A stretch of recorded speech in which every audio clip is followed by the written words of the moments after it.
Hello students. आज हम लोग बात करेंगे माइक्रो प्रोसेसर कम्युनिकेशन एंड बस टाइमिंग की। देखिए, माइक्रो प्रोसेसर के बारे में हम लोग इंट्रोडक्शन तो पढ़ चुके हैं। उसमें जो वेरियस टाइप के सिग्नल यूज़ होते हैं वो भी हम लोग डिस्कस कर चुके हैं। आज हम लोग बात करते हैं कि माइक्रो प्रोसेसर में जो वेरियस टाइप के सिग्नल हैं वो कैसे फंक्शन करते हैं, उनका क्या काम होता है। क्योंकि देखिए, माइक्रो प्रोसेसर की वर्किंग को समझना बहुत ज़रूरी है और बहुत इम्पॉर्टेंट ही है। तो आज जो हमारा टॉपिक है वो है माइक्रो प्रोसेसर कम्युनिकेशन। ठीक है। और उसी के साथ साथ जो डिफरेंट बसेस हम लोगों ने पढ़ा हुआ है, तो माइक्रो प्रोसेसर कम्युनिकेशन एंड बस टाइमिंग, आज हम लोग इसके बारे में डिस्कस करेंगे। तो इसमें क्या होता है कि देखिए, जो डिफरेंट तरह के सिग्नल हम लोग पिछले लेक्चर्स में हम लोगों ने पढ़ा है, उसकी फंक्शनिंग को समझने के लिए हमें क्या करना होगा कि we should examine the process of communication. मतलब माइक्रो प्रोसेसर कैसे रीड और राइट ऑपरेशन परफॉर्म करता है। ठीक है। मतलब कोई भी माइक्रो प्रोसेसर है आपका, ठीक है, ये मान लीजिए आपका माइक्रो प्रोसेसर है, तो ये मेमोरी है। ठीक है, दिस इज मेमोरी। तो हमें ये समझना पड़ेगा कि कैसे माइक्रो प्रोसेसर मेमोरी से रीड या राइट ऑपरेशन परफॉर्म करता है। ठीक है, ये अगर हमको क्लियर हो जाएगा तो हमें माइक्रो प्रोसेसर की पूरी वर्किंग एकदम क्लियर हो जाएगी। तो इसको समझने के लिए हमें क्या करना होगा, इसको समझने के लिए हमें एक तो ये चीज़ हमें समझनी होगी, दूसरा timing of this signal in relation to the system clock. मतलब दो चीज़ कि ये रीड और राइट ऑपरेशन कैसे काम कर रहा है, रीड और राइट ऑपरेशन, और सिस्टम की जो क्लॉक है, माइक्रोप्रोसेसर का जो सिस्टम है उसकी जो क्लॉक है, उसकी टाइमिंग का क्या रोल है इसमें, उसकी टाइमिंग का क्या रोल है। तो ये बहुत दो इम्पॉर्टेंट चीज़ें हैं। तो सबसे पहले हम क्या करते हैं कि कम्युनिकेशन की बात करते हैं।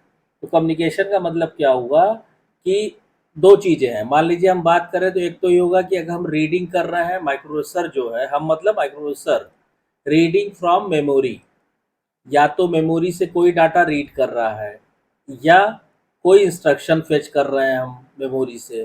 फेचिंग एंड इंस्ट्रक्शन, कोई इंस्ट्रक्शन जो मेमोरी के अंदर सेव है, स्टोर है, या कोई डेटा जो मेमोरी के अंदर स्टोर है, उसको हम रीड करके फेच कर रहे हैं। ठीक।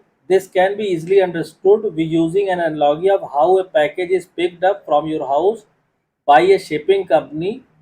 ठीक है, मतलब इसको आप ऐसे ही समझ सकते हैं कि जैसे कोई शिपिंग कंपनी है, कोई कोरियर वाला है, ऐसे आप समझ लीजिए, और आप कोई कोरियर आपको भेजना है, तो वो कैसे आपके घर आके उस पैकेट को पिक करेगा। ठीक।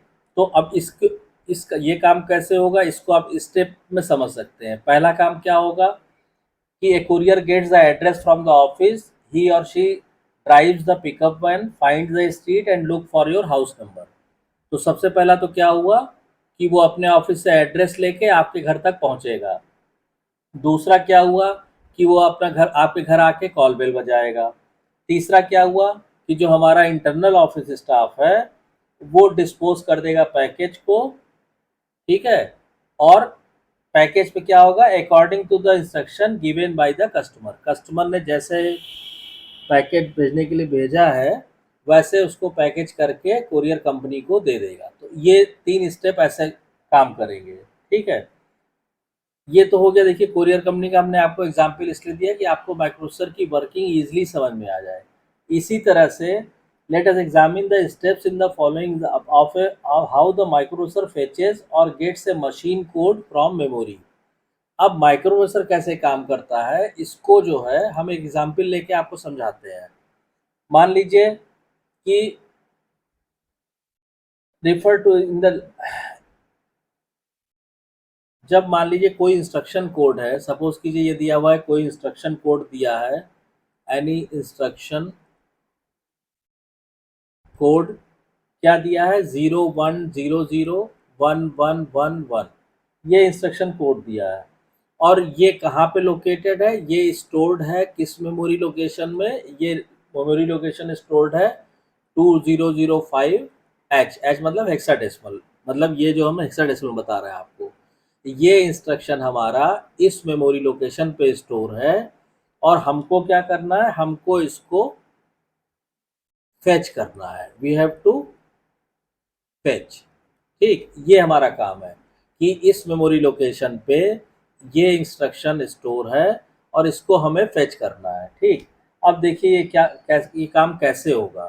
ठीक है, इस काम को करने के लिए सबसे पहले आप क्या कीजिए, आपको data flow from memory to the microprocessor ये आपको बनाना पड़ेगा कि मेमोरी से माइक्रो प्रोसेसर में डेटा कैसे फ्लो करता है। जब आप ये डायग्राम ड्रॉ कर लेंगे तो आपको समझ में आ जाएगा। तो सपोज कीजिए कि मान लीजिए ये है हमारा ALU, अर्थमेटिक लॉजिक यूनिट। इसके बाद ये है हमारा इंस्ट्रक्शन डिकोडर, जो इंस्ट्रक्शंस को डिकोड करता है। This is instruction decoder. देखिए माइक्रोप्रोसेसर को एक बार आप स्टेप बाय स्टेप समझ लेंगे ना, फिर आपको प्रॉब्लम नहीं आएगी। ये इंस्ट्रक्शन डिकोडर है। उसके बाद यहाँ पे सारे रजिस्टर आ गए जो माइक्रोप्रोसेसर में यूज़ होते हैं। कौन कौन से यूज़ होते हैं ये हम लोग पीछे पढ़ चुके हैं टाइप्स ऑफ रजिस्टर में, फिर मैं यहाँ मेंशन कर देता हूँ। ये तो पेयर वाले रजिस्टर हो गए, ये 3। फिर आपका आ जाएगा स्टैक पॉइंटर और प्रोग्राम काउंटर। तो ये हो गया हमारा BC पेयर, ये हो गया DE पेयर, ये हो गया HL पेयर, ये हो जाएगा स्टैक पॉइंटर और ये हो जाएगा हमारा प्रोग्राम काउंटर।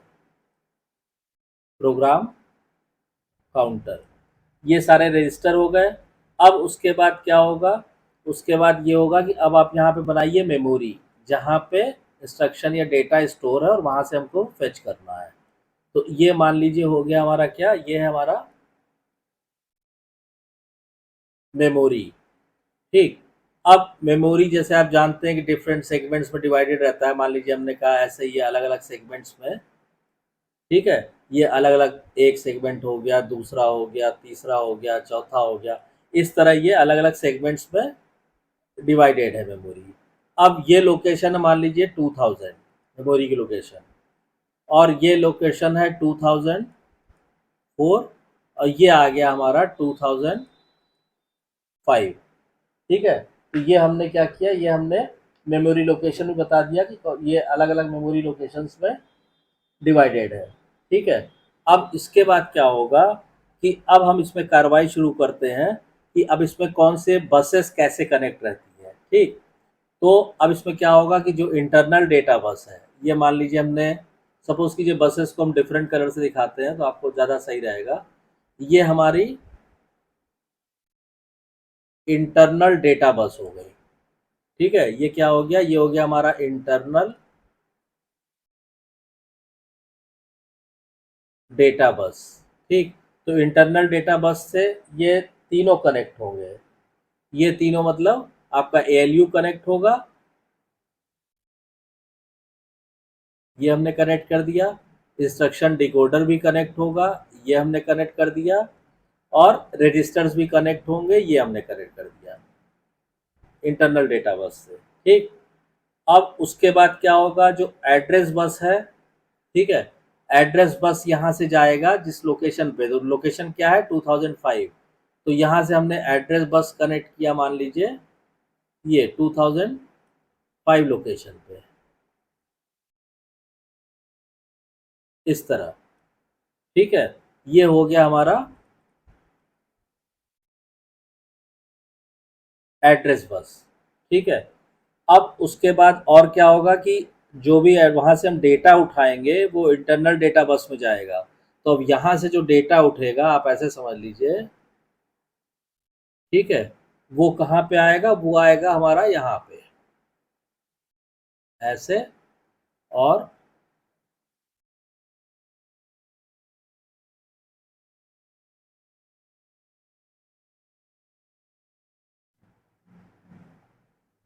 ऐसे, और ये इस तरह आ गया। इसको हम लिख सकते हैं, ये क्या है, ये है हमारा डेटा बस। ठीक है, अब उसके बाद इंस्ट्रक्शन डिकोडर को कंट्रोल करने के लिए ये कनेक्टेड होगा किससे, कंट्रोल लॉजिक से। तो इसको आप यहाँ पे बना सकते हैं, दिस इज कंट्रोल लॉजिक। ठीक है, और कंट्रोल लॉजिक को इंस्ट्रक्शन कौन देगा, तो यहाँ पे आप आर डी इंस्ट्रक्शन लीजिए, इंस्ट्रक्शंस, और यहाँ कनेक्ट कर दीजिए। ये हो गया रीड इंस्ट्रक्शन और ये यहाँ कनेक्ट हो गया। तो देखिए इस ये तो सारा इसका data flow from memory to the micro processor ये हमने ड्रॉ कर दिया है। ठीक है, इस पे अब इस समय प्रोग्राम काउंटर पे क्या स्टोर होगा, प्रोग्राम काउंटर पे स्टोर होगा 2005 जहाँ पे हमारा इंस्ट्रक्शन स्टोर है। तो इसको हम लिख सकते हैं data flow from memory to microprocessor, memory से माइक्रो प्रोसेसर में डेटा कैसे फ्लो करता है। अब आप इसको समझना शुरू कीजिए। तो इसमें क्या होगा, to fetch the byte 4fs the MPU needs to identify the memory location 2005। सबसे पहले ये क्या करेगा, सबसे पहले भाई ये जो है इसको अगर आप हेक्साडेसिमल में लिखेंगे तो कितना हो जाएगा, ये 4F सॉरी, ये हो जाएगा 4F किसमें, हेक्साडेसिमल में। तो सबसे पहले क्या होगा कि इस 4F को, ये 4F कहाँ पे स्टोर है, यहाँ पे स्टोर है ये 01001111। इसको फेच करने के लिए माइक्रो प्रोसेसर सबसे पहले आइडेंटिफाई करेगा 2005 मेमोरी लोकेशन। ठीक, और तब डेटा को इस बस के थ्रू लाके यहाँ पे इंटरनल डेटा बस से यहाँ लोड करेगा। तो इसमें क्या होगा, अब इसमें देखिए 5 डिफरेंट ग्रुप ऑफ सिग्नल इसके अंदर यूज होंगे in relation to the system clock. The address bus and data bus are shown here. ये आपका एड्रेस बस हो गया, ये आपका डेटा बस हो गया। ठीक, this is commonly use practice to represent logic level of group of lines, some lines are high and others other. ठीक है, to fetch the byte the micro processor perform the following step. अब देखिए इस instruction को 01001111 को fetch करने के लिए स्टेप बाय स्टेप इस माइक्रो प्रोसेसर क्या काम करेगा। तो सबसे पहले आप स्टेप 1 में समझ लीजिए। स्टेप 1 में क्या होगा, the program counter places the 16 bit memory address on the address बस। तो ये जो प्रोग्राम काउंटर है, ये जिसके पास ये एड्रेस 2005 एड्रेस जो है स्टोर है, ये इसको क्या करेगा, ये इसको एड्रेस बस पे डालेगा, ये इसको इस पे प्लेस करेगा। ठीक, इसको प्लेस करने के बाद फिर the control unit sends the control signal RD bar to enable the memory chip. उस ये एड्रेस ट्रांसफर होने के बाद ये जो कंट्रोल लॉजिक है ये इस आरडी सिग्नल को मेमोरी चिप पे भेजेगा ताकि ये रीड ऑपरेशन के लिए रेडी हो जाए। क्लियर, ये एक तरह से वो हो गया कि जैसे वो कोरियर वाला आपके दरवाजे पहुंच के उसने घंटी बजा दी, तो यू शुड बी रेडी। ठीक, अब इसमें क्या होगा, इसमें ये होगा आपका कि अब स्टेप 3 में आ जाइए। ये स्टेप 1 हो गया, स्टेप 2 में हमने आपको बता दिया कि ये मेमोरी चिप एनेबल हो जाएगी ऑपरेशन के लिए। अब स्टेप 3 में क्या होगा, स्टेप 3 में ये होगा कि the byte from the memory location is placed on the data bus. तो जब इसके बाद क्या होगा कि 2005 पे जो भी ये बाइट स्टोर है ये किस पे प्लेस हो जाएगा, डाटा बस पे, इस पे आ जाएगा। ठीक, और इस पे आने के बाद स्टेप 4 में क्या होगा, स्टेप 4 में the byte is placed in the instruction decoder. यानी ये अब इसके थ्रू ऐसे ट्रेवल करता हुआ ये यहाँ पे आता हुआ ये आ जाएगा इंस्ट्रक्शन डिकोडर पे। ठीक है, the byte is placed in the instruction decoder of the microprocessor and the task is carried out according to the instruction. तो इंस्ट्रक्शन डिकोडर क्या करेगा, इस इंस्ट्रक्शन को डिकोड करेगा, और इस इंस्ट्रक्शन को डिकोड करने में इस इंस्ट्रक्शन में जो भी ऑपरेशन करने को कहा गया होगा वो ऑपरेशन परफॉर्म होगा। So this was all about the working, how the instruction is fetched in the microprocessor। ठीक, मैं इसको बहुत तेजी से आपको फिर से रिपीट कर देता हूँ।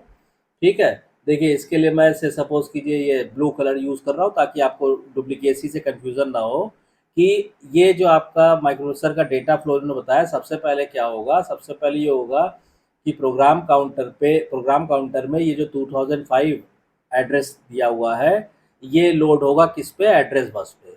एड्रेस बस वहाँ पे जाके देखेगा कि यहाँ पे क्या इंस्ट्रक्शन लोडेड है, ठीक। तो पहला काम तो ये हुआ। दूसरा काम ये हुआ, कंट्रोल लॉजिक उसको रीड ऑपरेशन के लिए रेडी करेगा मेमोरी को, ठीक। तीसरा स्टेप हुआ कि यहाँ पे जो इंस्ट्रक्शन है उसको ये प्लेस कर देगा किस पे, इस पे, डेटा बस पे। और ये डेटा बस के थ्रू ये इंस्ट्रक्शन आएगा यहाँ पे, कहाँ पे, इंस्ट्रक्शन डिकोडर में। और इंस्ट्रक्शन डिकोडर इसको डिकोड करेगा, तो इस इंस्ट्रक्शंस के अकॉर्डिंग या ये इंस्ट्रक्शन जिस काम के लिए लिखा गया है, जिस काम के लिए दिया गया है, वो ऑपरेशन परफॉर्म होगा।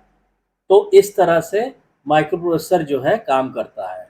अब इसमें देखिए जो दूसरा पार्ट है आपके आज के लेक्चर का, हमने लिखा था उसमें माइक्रोप्रोसेसर कम्युनिकेशन एंड बस टाइमिंग, क्योंकि माइक्रोप्रोसेसर के सिस्टम क्लॉक का बहुत इंपॉर्टेंस होता है ना। तो उसको हम लोग और डिस्कस कर लेते हैं कि किस सिस्टम क्लॉक में क्या काम होता है, ठीक है ना। या ये लेंदी लेक्चर हो जाएगा, तो आज इसको जैसे हम फेच करते हैं, जैसे इंस्ट्रक्शन हम कैसे फेच करते हैं, ये तो आपको समझ में आ गया। अब इसी एग्जाम्पल को लेके, इसी इंस्ट्रक्शन को लेके, जो सिस्टम क्लॉक की जो टाइमिंग होती है कि transfer of byte from memory to microprocessor with system clock, मतलब सिस्टम क्लॉक पहले क्लॉक में क्या काम होगा, दूसरे में क्या होगा, तीसरे में क्या होगा, और कब हमारा काम कंप्लीट होगा, इसको हम लोग नेक्स्ट लेक्चर में डिस्कस करेंगे। तो आई होप कि आपको ये कॉन्सेप्ट क्लियर हो रहा होगा। माइक्रोप्रोसेसर की वर्किंग एक बार आप समझ लीजिए, फिर आपको रटने की ज़रूरत नहीं पड़ेगी, आपको आँख मूंद के कुछ रटना नहीं पड़ेगा एग्ज़ाम के लिए या कंपटीशन के लिए या किसी भी चीज़ के लिए। तो माइक्रोप्रोसेसर लोग कहते हैं थ्योरेटिकल सब्जेक्ट है, लेकिन अगर आप इसको समझेंगे तो that is not a theoretical subject, that is an analytical subject. अब जैसे ये जो हमने आपको आज पढ़ाया है कि माइक्रोप्रोसेसर इंस्ट्रक्शन कैसे फेच होता है, अब इसको जब आप एक बार आप समझ लेंगे तो दोबारा आपको ये चीज़ रटने की ज़रूरत नहीं है। आपको सिंपली पता होगा भाई प्रोग्राम काउंटर में जो एड्रेस होगा वो एड्रेस हम पहले एड्रेस बस पे प्लेस करेंगे, कंट्रोल वहाँ एड्रेस बस पे जाएगा, वहाँ पे जो भी इंस्ट्रक्शन या डेटा होगा वो होगा। कंट्रोल लॉजिक से हमारे पास मेमोरी को रेडी करने के लिए कमांड आएगा कि क्या काम होना है, ठीक। फिर जो भी इंस्ट्रक्शन या डेटा उस मेमोरी लोकेशन पे थी वो डेटा बस पे जाएगा, डेटा बस से वो पहुँचेगा इंस्ट्रक्शन डिकोडर पे। और अगर डाटा है मान लीजिए 2 नंबरों के एडिशन का है तो वो चला जाएगा ALU पे। अगर मान लीजिए ऐसा डाटा है जिसको केवल स्टोर करके रखना है तो वो चला जाएगा आपका डिफरेंट तरह के रजिस्टर पे, ठीक। तो इस तरह से आप इसकी वर्किंग को आराम से डीपली, जब एक बार आपको टाइम लगेगा समझने में, एक बार आप समझ लेंगे तो आपको फिर ये चीज़ रटनी नहीं पड़ेगी और ये चीज़ आप भूलेंगे नहीं। तो आई होप कि आपको ये वीडियो कंटेंट पसंद आया होगा। अगर वीडियो कंटेंट पसंद आ रहा है तो प्लीज़ वीडियो को शेयर कीजिए, लाइक कीजिए, चैनल को सब्सक्राइब जरूर कीजिए। सब्सक्राइब करने से क्या होता है, मोटिवेशन बढ़ता है, तो और अच्छी से अच्छी वीडियो डालने की इच्छा करती है, ठीक है। Thank you.